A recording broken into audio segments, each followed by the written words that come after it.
My name is Michael Johnson. I'm the communications director at the Community Housing Improvement Program, or CHIP. Today I'm going to talk a little bit about kind of where we are in the multifamily regulated world, talk a little bit about what we expect to see going forward into 2022, talk a little bit about the political situation we also face ourselves in. So I'm going to share my screen. We'll get our presentation going. So CHIP is the Community Housing Improvement Program. We represent owners and operators of more than 400,000 units, mostly rent-regulated apartments in New York City. We like to think that we advocate for housing policies that will benefit both renters and property owners. We think there's a big enough world where there's just better housing policies that we can be implemented that would help everyone. That's kind of what we've been doing, especially for the last couple of years during the COVID-19 pandemic. Right now, we want to give you just kind of a brief overview where we see the market. And what we're basing this off is a ton of survey data. The most recent survey we did was October 18th to 20th. And the survey size was about 70,000 units of rent-regulated buildings in New York City, mostly affordable housing. We found that about 13.7% of residential tenants are more than 2 months in arrears. And this is still pretty high stat. I mean, there was the high mark for that stat would have been, 25 to 30% at the beginning of the pandemic, but 13.7% is significantly higher than it probably was pre-pandemic. Of that group, or of the residential tenants that our survey responses found, was that 4.5% of those residential tenants are more than $15,000 in arrears. And that's important to note because our pre-pandemic sense is that the kind of universe of tenants that were kind of perpetually in rent arrears was a little bit less than 4.5%, but not dramatically lower than that. I think it's worth noting that based on our survey results, there's a good number of residential tenants who probably were in significant arrears pre-pandemic and then have also just continued to add on to those arrears. And the reason that that's kind of a concerning is because the ERAP program, which we're going to talk about a little bit today, is only covering pandemic arrears, only covering from the time that the COVID-19 emergency has been in place. Our surveys found that only about 44.5% of residential tenants in arrears have applied for ERAP. It's essentially, basically, you're looking at, from our standpoint, if you look at the rent stabilized world as being about 900,000 units, which is what the most recent state data has shown, that's a huge chunk of people who are not applying for ERAP, even though they would possibly be eligible, or they are in arrears and maybe should be applying because they're in arrears, even if they aren't going to be eligible. So they would advance the process down the road. With all of this data, we've kind of come to the conclusion that the overall rental debt is about $3 billion still statewide. That's about $1.5 billion in rental debt for the rent stabilized universe. And this is even after the distribution of more than $900 million in ERAP funds, which, puts the larger kind of amount of rent debt or loss at $4 billion statewide, or rent arrears and rent debt at $4 billion to $5 billion statewide. So we estimate about 300,000 renters are in significant rent arrears, and only about 145,000 of those renters have been approved for ERAP. That's the statewide numbers. The ERAP funds have, for the most part, been obligated at this point. It's like a $2.2 billion pot of money, and the website has basically not been updated for about 2 weeks now, or maybe even 3 weeks now, and it just kind of stands at $1.8 billion in obligated funds. So, our sense is that they've basically stopped obligating or approving applications for ERAP at this point because they know they've basically run out of money. Yet renters are still applying, and then there's this whole other world of 100,000 probably plus renters who have not applied, which means that we need at least $1.5 to $2 billion in additional funding in order to make this happen. Now, the US Treasury has said that we can get some more funding from them. But the concern there is that, this is slow. It's not going to be coming necessarily in the next, month or so. And this all kind of is a troubling concept because we're heading into January when the eviction moratorium ends. If we don't, our calculation based on our survey results is that if more funds don't come in, or if there's not a plan for the state to have some kind of bridge to get past this, there will be about 100,000 plus renters facing eviction when the moratorium ends in January. So the moratorium ends on January 15th. Our sense is that at that point, you'll have a significant amount of renters who will kind of come to this realization that maybe they would be eligible for ERAP, but it'll probably be too late for them to apply for it, or it'll definitely be too late for them to get some of this money that's still that's in the program because it'll have all been obligated by then. Our experience over the last couple months, talking to New York State lawmakers and reaching out to OTDA, which is the Office of Temporary and Disability Assistance, and kind of getting their guidance on how this is playing out. I mean, it's been clear that they don't have an actual solution to this problem. They're basically just hoping that more money comes in from the federal government. Now, there's a good chance that it will. But they've created a dynamic here that they basically are hoping that the federal government will pay off enough rent arrears so that there won't be any evictions come January. That was the theory when they extended the eviction moratorium. That was the theory behind the slow rollout of the ERAP program this summer being the reason to extend the eviction moratorium. But what is clear is that hasn't really manifested. Instead, most renters have just gone further and further into debt, and the ERAP program is not sufficient enough to cover those debts. So they're still staring an eviction crisis per se in the face. Where it gets tricky though is that you're going to hear from a lot of tenant groups that this is another reason to extend the eviction moratorium further, or do other cancel rent is another thing they throw out there. Obviously those ideas are just going to kick this can down the road and make the problem worse long term. At some point, we've reached a point, I think, where the government at some point has to rip the Band-Aid off on this, and figuring out a way to kind of ease out of this situation so that we don't have a worse crisis in, like, say, 6 months after January if they try to extend the moratorium again. At this point, that's just kind of the balance we're at. So for our standpoint, we're very concerned about what is or is not going to happen in January. And also, just as an organization, CHIP has been advocating aggressively for more funding for ERAP, because the more funding will actually ease the problem a little bit, is the hope. But ultimately, there has to be a beginning to this process where you can start to really see what's going to be happening next, as far as the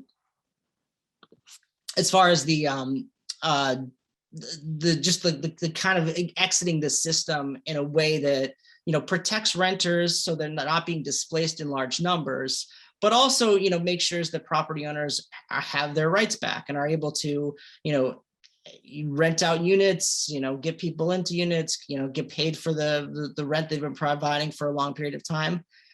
So that's kind of where we're at on this. This is probably the biggest concern that we have as an organization right now is what happens in January 15th.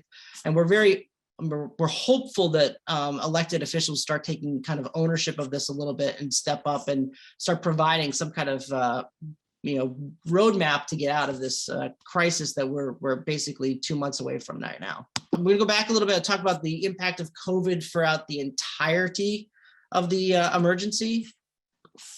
And so I think the biggest thing that we want to stress for the multifamily rent regulated world is that vacancies were the biggest problem. Now, we surveyed our members basically throughout the pandemic, and our calculation is that the income loss on rent regulated buildings because of vacant units and concessions and rent reductions is about 2.36 billion to 2.74 billion. Now, the amount of rent arrears and rental debt debt that was accrued by renters who basically vacated owing a balance is only about 1.96 billion to 2.09 billion. And so this gets back to the larger point. The ERAP funds, in theory, should provide maybe $1 billion from the rent arrears and the problem from the COVID emergency, but there's still another $3 billion problem of an income loss that hit property owners during during the COVID emergency, which is about 20 months now, but mostly during 2020. That's where it was the worst.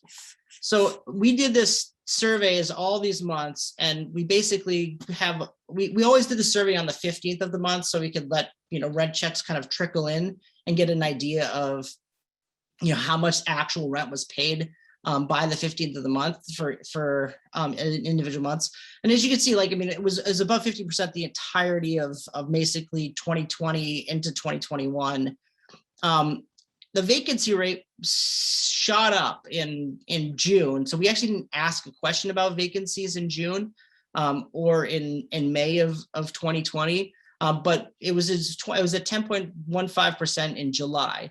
The question that we asked too, that's actually, I think, a little bit different than what you'd see from other agencies that track vacancy rates, is that we ask our members to tell us how many vacant units they have, not that are available for rent, but are vacant and then also basically being held off the market for certain reasons. This kind of gets to a secondary kind of problem that has added to the COVID-19 emergency, and that's the Housing Stability and Tenant Protection Act of 2019.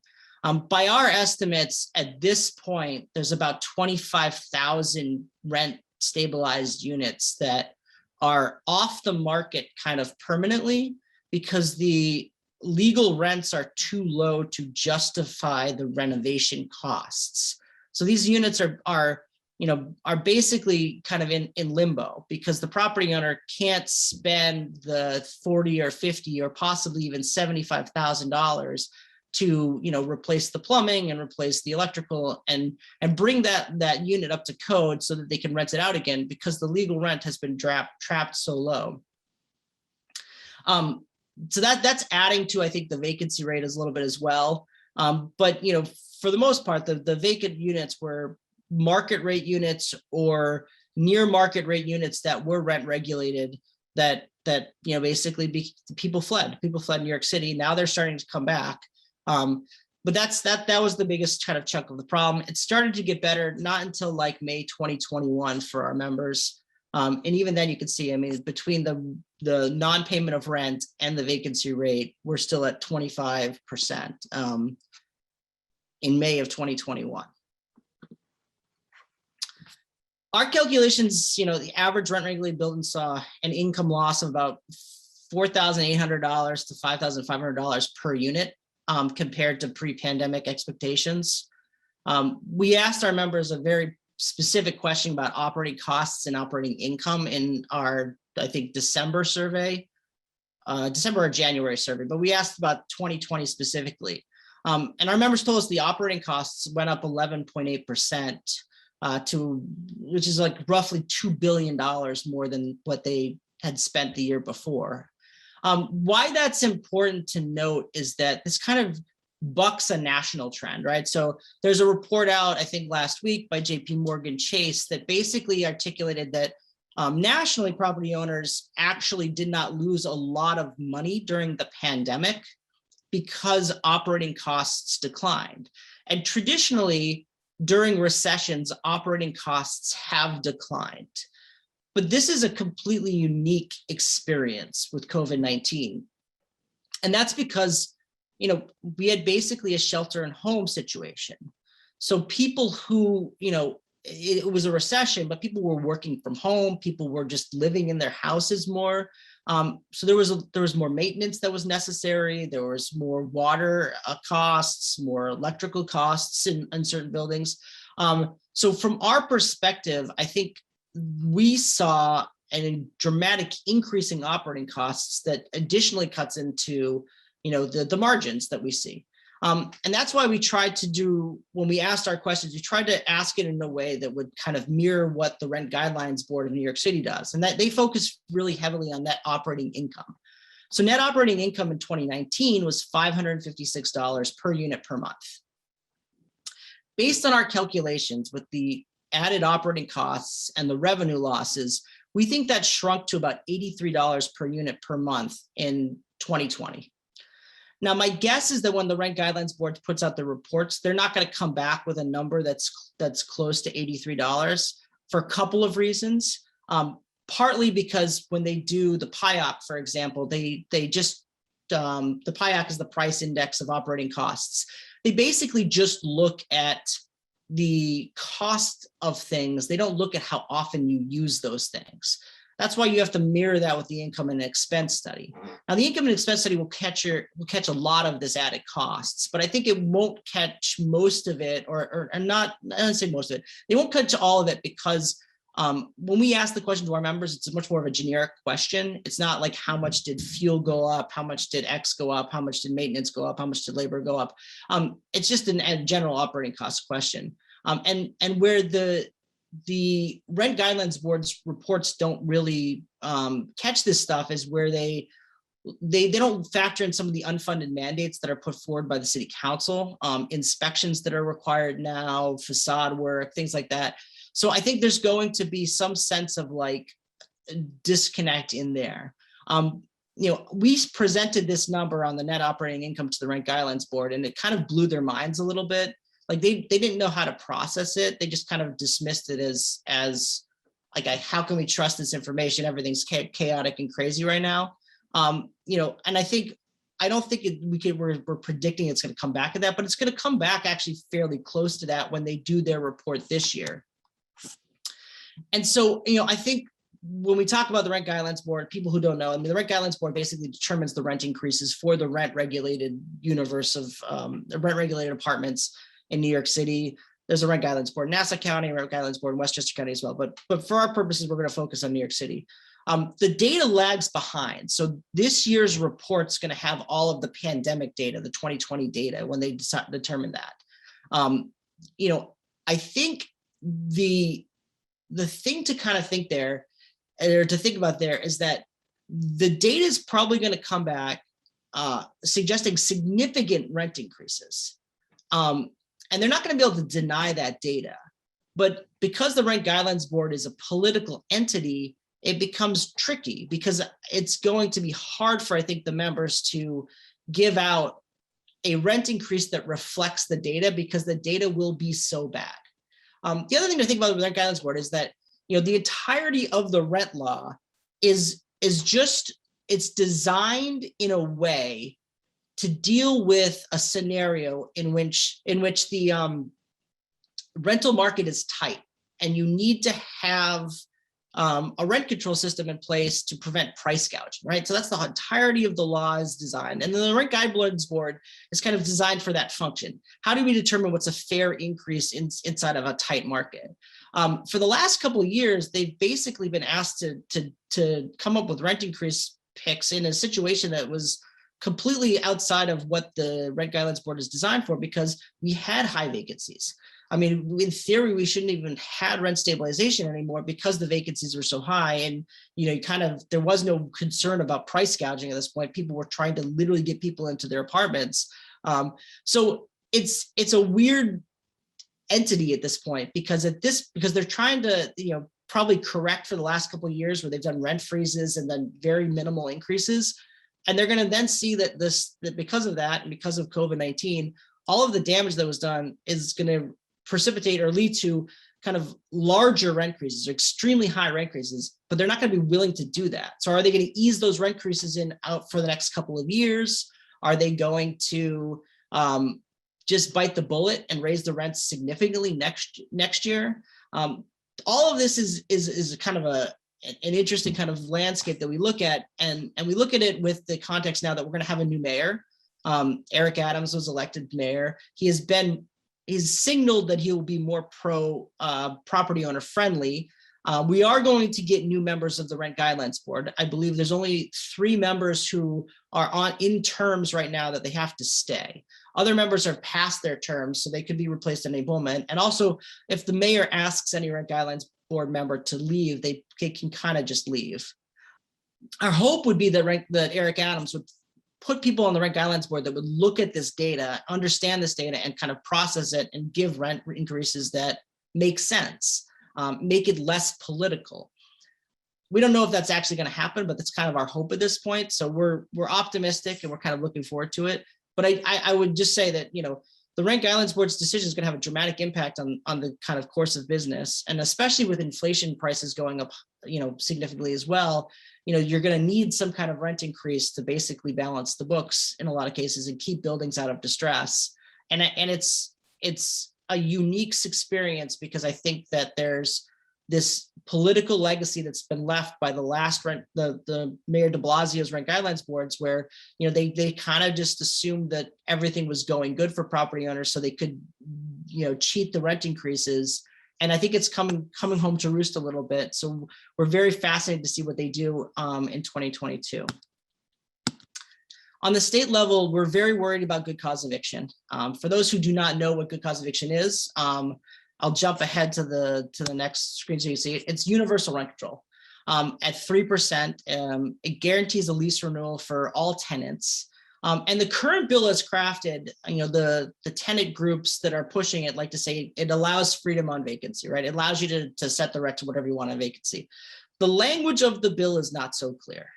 It seems to suggest that you cannot raise rents more than 3% in a calendar year, even if there's a turnover on vacancy. Enforcing that's probably incredibly difficult and hard to do, but this is the problem. If the language is unclear, then you are going to have a scenario in which tenants move to apartment. They somehow figure out that the previous rent was $800 less than what they're paying. And then they'll file overcharge claims against you. And you would be on the hook for triple damages possibly for that.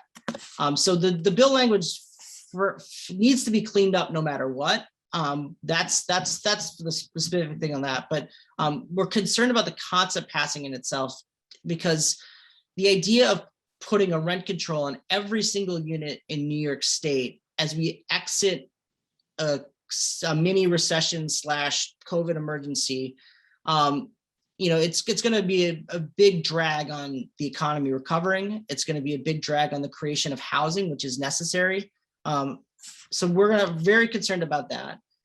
We're also concerned about whether or not the New York State and New York City will deliver more rent relief. We talked about this a little bit before, but if the federal government does not deliver this money, the state has to make some tough budget choices, because they're literally going to be hanging out renters out to dry, and by not providing more funds to ERAP or not giving them some other alternative way to essentially get their rent debt covered.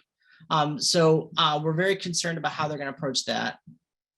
We also think that the state legislature, they haven't kind of flipped the switch and understood that at this point, the economy needs pro-growth policies to recover, and yet they're still proposing things that will add more costs to housing, or add regulations that will prevent people from being efficient with their use of housing. So we've heard from many people that they're going to talk about banning MCIs altogether, possibly not doing anything on IAIs, possibly tweaking IAIs to make them worse, possibly taking our advice and tweaking IAIs to make them better. IAIs are individual apartment improvements, and this is kind of the concept I mentioned before, where we do believe there's about 25,000 units that are just off the market because you can't make the individual apartment improvement and raise the legal rent enough to justify the cost of doing the renovation. The other thing they're doing is attacking combinations. So, one thing that you can do with a vacant unit that's got a low legal rent is you can combine it with another unit and create a new footprint and set a new first rent. There is a bill in there that would make this basically not profitable to do anymore in most instances. There's also the department, or the Division of Housing and Community Renewal, is also discussing regulations on this. So that's very concerning to us as well. The June primary elections also concerning to us. I'm going to skip through the politics a little bit But there's a race for governor right now. There is several candidates. The two main candidates are the current governor Kathy Hochul, and Letitia James. Letitia James has already come out against Good Cause Eviction. Kathy Hochul has not commented on it yet, but that's a good proxy of kind of where these candidates are, and where they are on housing issues. So we're very concerned about how that's going to turn out and how that's going to affect the multifamily industry going forward. We're optimistic about a couple things, though. We're optimistic about the direction of the U.S. Supreme Court. I'm going to talk more about that in a second. Eric Adams has had pro-business rhetoric. He has talked about the need to have a pro-business environment in New York City and figuring out a way to do it. I also think housing ideology has evolved. Because the lack of affordable housing nationally is so large, we are seeing this become more of a debate over what is good policy going forward. Now, in some places that has led to rent control measures being passed, like in St. Paul, Minnesota, where they passed a draconian rent control program and already developers have canceled projects and basically the city is panicking. But because there's now a conversation about it, I think more people are educated about it. And I think they're understanding the rent regulations and the kind of the policies that have been put in place in New York are not really being helpful. One thing that's becoming out of this ideology involvement is an expansion of vouchers. Vouchers are becoming increasingly something that everyone kind of agrees upon. Whereas in the past, like everyone kind of agreed upon it, tenants and property owners agreed that this is a good way to go, but the government didn't want to make them too easy to give away because of the cost. So the government was always the problem. I think people were increasingly realizing that the government is the problem that is stopping voucher systems from being implemented that will actually work. Finally, I just want to talk a little bit about the Supreme Court some more. CHIP is part of a group of property owners that have challenged the New York State rent stabilization law in its entirety. We filed the lawsuit right after the June 2019 laws were passed, but the concept behind our lawsuit is that the law is just flawed and unconstitutional in general. And we've gotten a lot of good results from the Supreme Court recently that have kind of changed the thinking on this. And that's Cedar Point Nursery versus Hasid, in which they basically redefine the fact that a property owner has the right to exclude. Now that's vitally important because if that concept is held through into rent stabilization or into any kind of rent control measure, it makes it very hard for the government to force you to give a lease renewal to a tenant without giving you just compensation. And that just compensation has to be paid by the government to you. So it'll throw the dynamics over rent control schemes all across the nation into kind of chaos to some level if this thinking is handed down in the case that we're bringing. So we're currently before the Second Circuit Court of Appeals. Our oral arguments just got set yesterday for the second week in February 14th, I believe, or somewhere in the week of February 14th. And that's going to be a big inflection point towards property rights and the direction the property rights go. I'm out of time, so just quick pitch. I want to say join CHIP if you are not a member. We're member driven. Our dues pay for kind of all of our employee salaries, all the stuff we're doing, all the lobbying and advocacy work that we're doing. And of course, you can contact me and Michael J at chipnyc.org if you have any questions. I see Anthony's back. He's going to set up the next panel. And I just let everyone know there's a recording of this that's going to go out that will happen sometime in the next week or so. So we'll send that out to all of our members. Everyone who is a participant on this panel, we're also going to let you know. I'll send an email to you and with all of this information so you don't have to write it down or anything like that. So I'll hand it over to Anthony right now. Thanks. Again, it's always an honor to have you as a representative of CHIP to deliver such a great lecture again. Once again, you did it in April and you did it again today. Again, everybody, we will be sending out a clip of the video. It's going to take about a week or so. And also we'll be sending out information about Michael to everybody who attended and especially who logged on as well. And we're not able to come on as a live attendee. Take care, Michael. Thank you. Bye-bye, everybody. See you soon.